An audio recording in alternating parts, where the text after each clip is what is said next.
Hello and welcome back to everyone in the world's favourite Formula One related YouTube channel. That's this one. Stop and Go Formula One. Everyone loves it in the world. Don't look at the subscriber count. Everyone's already subscribed. Anyway, today we're talking about Ferrari because it was their launch day. Now, going into this, I'll admit, I had written off Ferrari for this year. I thought the way that last year ended and just all the things that went into last year, they wouldn't be able to recoup it this year. I thought they'd probably finish third. I thought Red Bull first, Mercedes second, Ferrari third. Let me tell you, as a Max Verstappen fan, this car launch has put the fear in me from Ferrari. This might be the greatest car launch of all time. And that's no hyperbole there. That is legitimately my opinions. Let me tell you, many of these car launches have had audiences. Some have just been employees, some sponsors, some corporate people, some random influencers. But Ferrari, they know how to do it because their audience were passionate old Italian men. Here they are all holding up pieces of paper to show a red love heart, but that is the heart of fear for the opponents of Ferrari this year. The launch show opened up with a man playing violin, and I thought, this is interesting. And then I realised, oh, he's playing the Italian national anthem. Then all of these Italian old men started singing, and I was like, wow, this is incredible. The thing about Formula One is I think it's the sport where the crowd really counts the least. Like in football, when you're watching a football game, you hear the crowd all the time. They're a constant thing there. The same with like rugby or whatever. With Formula One, it's very rare you hear the crowd. Every now and again, if there's a huge overtake or a crash, you might hear the crowd, but for the majority of the time, you can't hear them. And in COVID times when there was no crowd, I thought F1 was the sport that was impacted the least by the lack of crowd. So you always hear about the passionate Ferrari fans from people who go to races and people around the world. And you see pictures of like Italian men crying and all that kind of stuff. But I have never seen the passion of Ferrari fans portrayed better than I have here with this crowd. They were absolutely incredible. Now, moving on from the Ferrari crowd, let's go to this lovely Ferrari man. This is Frederic Vasseur, the former team principal of Alfa Romeo, the current team principal of Ferrari. That change made during the off-season over the winter. Of course, Binotto was the team principal before, and he was sacked, I believe, rightfully. Now, let's quickly touch on last year. Ferrari had a car that should have won a world title last year. I'm not going to beat around the bush. For the first half of the season, Ferrari, in my opinion, were the faster car by far. The second half of the season is a different conversation because Red Bull just brought it to a whole new level. But the first half of the season, the Ferrari was incredible. But they did not capitalise on this the way they could have due to constant mistakes, mostly from the Ferrari strategy team and Ferrari management, also mistakes from both of their drivers. But the main issue for me is, look, mistakes happen. Obviously, when you're going for a championship, you want the least mistakes possible, but mistakes happen. Even Max Verstappen made mistakes last year, like in Hungary where he just randomly spun it, but he went on to win the race, so that counts less.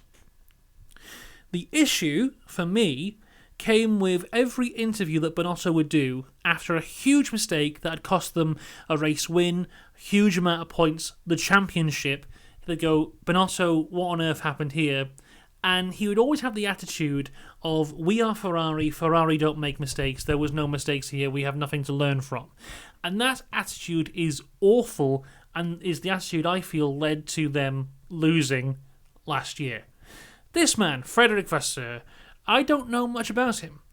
He isn't featured much in the broadcasts when he was in Alfa Romeo, mostly because they focus on the upper half of the grid, and unlike someone like Gunther Steiner, he's not massively featured in Drive to Survive, so I wasn't too familiar with him.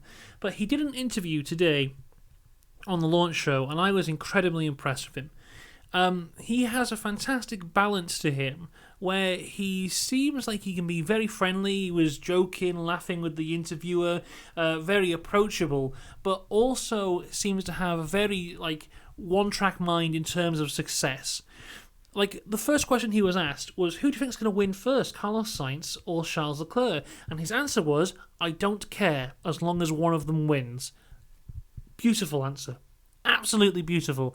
And there was another answer he said, I can't quite remember it at the minute, but it was very much along the lines of, we can't rely on the legacy of Ferrari. We can't rely on the past. We have to succeed on our own. And I thought, never have I seen someone go so quickly in my mind from I know nothing about you to you are fantastic. Obviously, this may all fall apart as the season goes on, but right now, Frederic Vasseur is a legend in my books, and I think he will do a fantastic job at Ferrari. But now, let's talk about the car. Here it is. So it's red, surprise. They've also put the old Ferrari logo on the wing, which is beautiful. But what you can also see here is Ferrari are also doing weight saving. So you've got the black on the rear wing and the front wing. There's also black carbon fibre along here. There's a little bit by here. I've got a different photo I can show you there. So you can see the carbon fibre on just one slash of the side pod there. Then also on the fin on the back, that is exposed carbon fibre as well. So there is weight saving going on. You can also see it here on the rear of the car. So there's a lot of weight saving going on here. Not as much as other teams like McLaren McLaren who were the biggest amount of weight saving so far. Also in the side pod debate, Ferrari have gone for this new advanced version of their side pods they showed last year.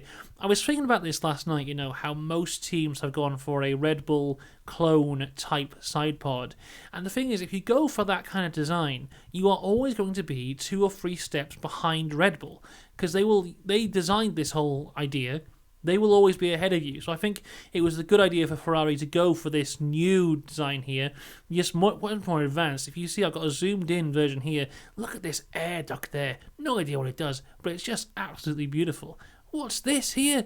This little bit is sticking out. Is that connected to the mirror? No, that's just a thing. What is that? Nobody knows. The grills along the side here, that's carbon fibre as well. Inside there, another one here, a lot of coolant going on, because obviously Ferrari did have the overheating problems with the engine last year, and the engines are frozen for the next few years, so it is the same engine, so hopefully that'll deal with that issue there. So it's a beautiful car. Obviously a lot of really interesting stuff going on aerodynamically here, and weight saving. So it looks good, but this was not the reason I had the fear. The reason I had the fear was because they showed the car, then instantly, on the launch, did a live shakedown lap. I have never seen this happen ever before. You have to be the most confident team in the world to have your first lap of your brand new Formula One car be broadcasted live to the world. Imagine if this had rolled out of the garage and instantly broken down. That is your reputation in tatters. But it didn't break down. It went out there. It was beautiful. Charles Leclerc drove it. Pay no attention to this 55. The 55 was on the side, then the 16 on the nose, and I think the 16 was on the other side as well, maybe. I can't quite remember. But yeah, Charles Leclerc did a couple laps.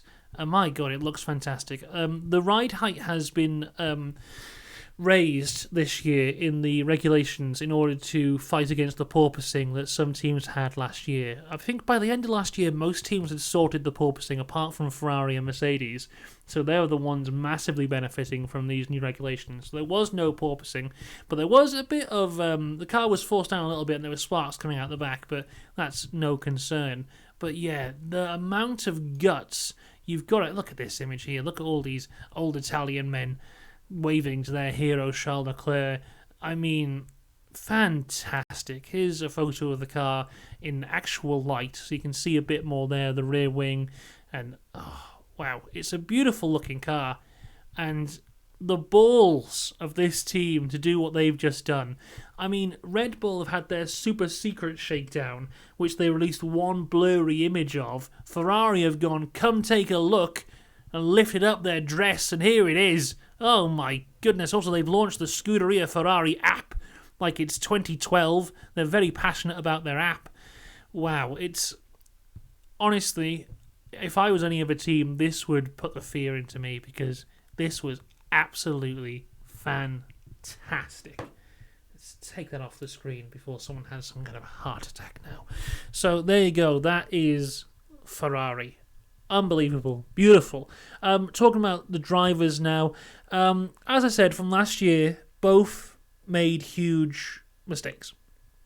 Obviously, the team were more responsible for the downfall last year, but Charles Leclerc definitely made mistakes. Imola and France being the big two, that really threw away the championship for him.